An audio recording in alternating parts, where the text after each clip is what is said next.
So today has finally arrived a new gadget that I have purchased specifically to test that something I've bought previously is what it says to be. So this is a multimeter and oscilloscope, which is a 2-in-1 product, and ideally I'm looking to really utilise the oscilloscope function to check between sine waves and modified sine waves. So this is the MT8206 multimeter, which is a 2-in-1 multi-purpose multimeter and oscilloscope. Let's have a quick look over the box and see what it says.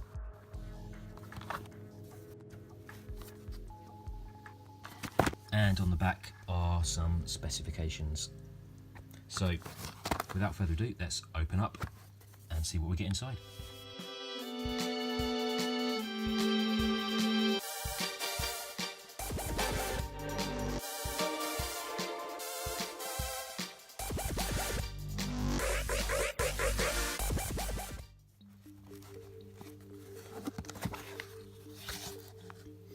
Okay, so in the box we have a bag, which obviously is containing the multimeter,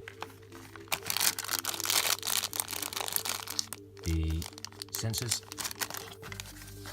and instruction manual. So as we can see, this is the Mustool MT8206.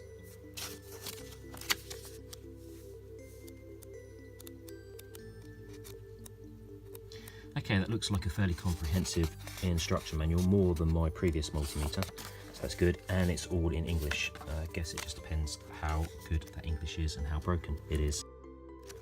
Right, so let's have a quick look at the actual products. So we have the probes. Again, I'm no expert, so I cannot comment on the quality of these probes at all, although they do feel better initially than the ones I have on my current multimeter. So as you can see, there is a protector for one end, and the probe itself has a plastic rubber protector as well.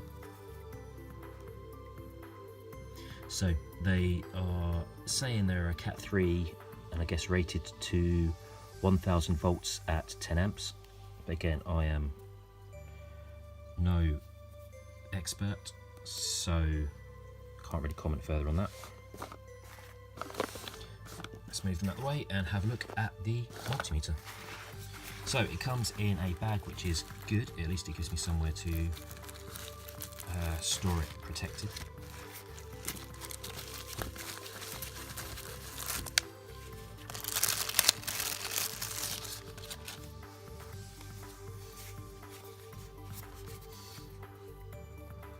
Okay, to be fair, my initial thoughts, it feels fairly sturdy.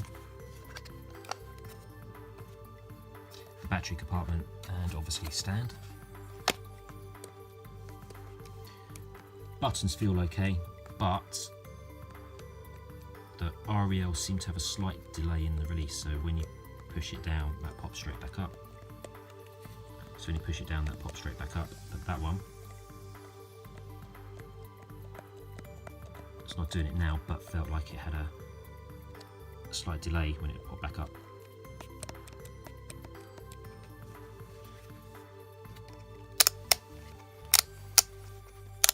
Okay, fairly easy to use dial with an off at both ends, and obviously 4 ports to put your sensors into. Okay, now just to find some batteries.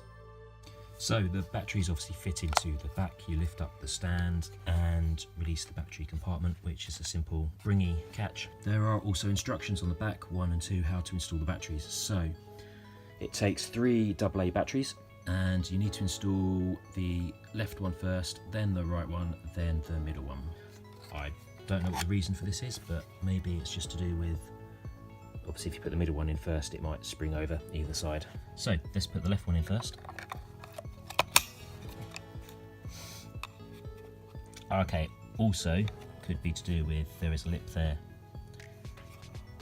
which as you can see the battery needs to fit under as well, so I'm guessing if I put the middle one in, there's going to be no room for that to then fit in place. And the final one. So no complications to installing the battery, fairly simple, and obviously a lot easier when you're using 2 hands and not trying to film it at the same time.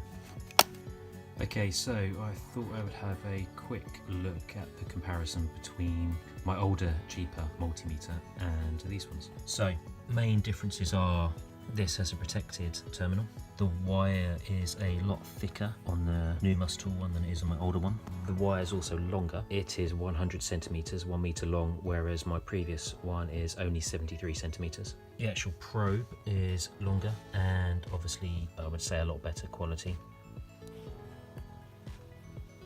And the actual probe as well, this is quite flat and straight to the point, where this has a little notch in it, if you can see just about there, where obviously in the right scenario setting, in the right use or whatever you're using it for, it has the ability to just catch to keep it in place. Okay, so if we have a quick look at the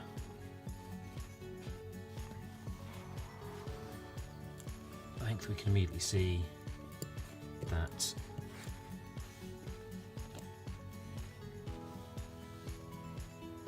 it is longer. Okay, so let's have a look to see how well these actually fit into the unit.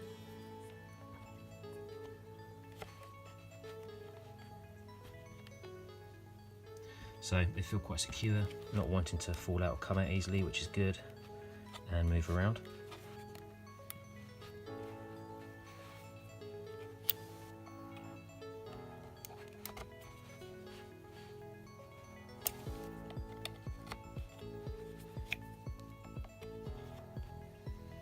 Okay, so no issues there, feels good, feels secure.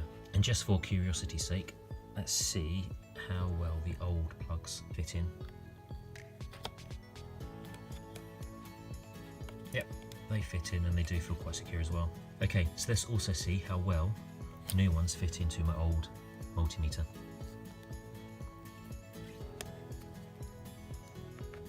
Yep, they do seem to fit, but they don't feel as secure in this one as they do in my new one.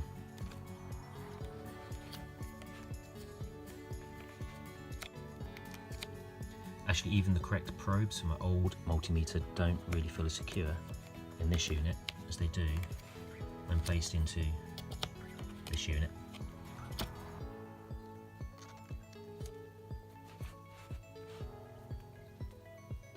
Okay, so let's turn it on for the first time and let's put it straight down to the MV.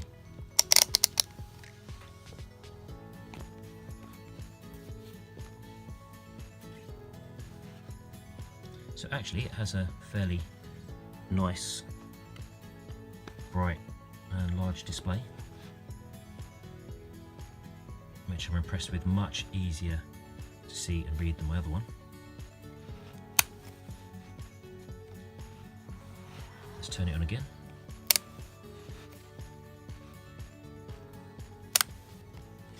Although this is quite difficult to turn with one hand without moving it around when you're filming.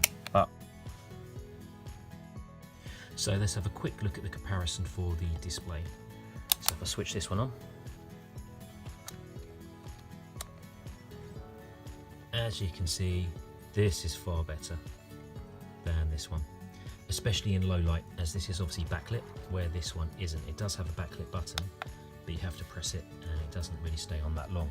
So if I'm using it in a dark environment, this is impossible to see what is being displayed on the screen unless you've got a torch or another external light, or able to press the backlight, which can be quite difficult when using both hands to measure.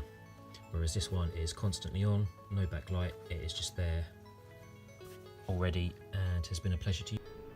Okay, so if you made it all the way through, thanks for watching, it's much appreciated. Please hit the like button and subscribe. Obviously I'm trying to reach the magic 1,000 on subscribers, so any subscribers will be much appreciated and returned.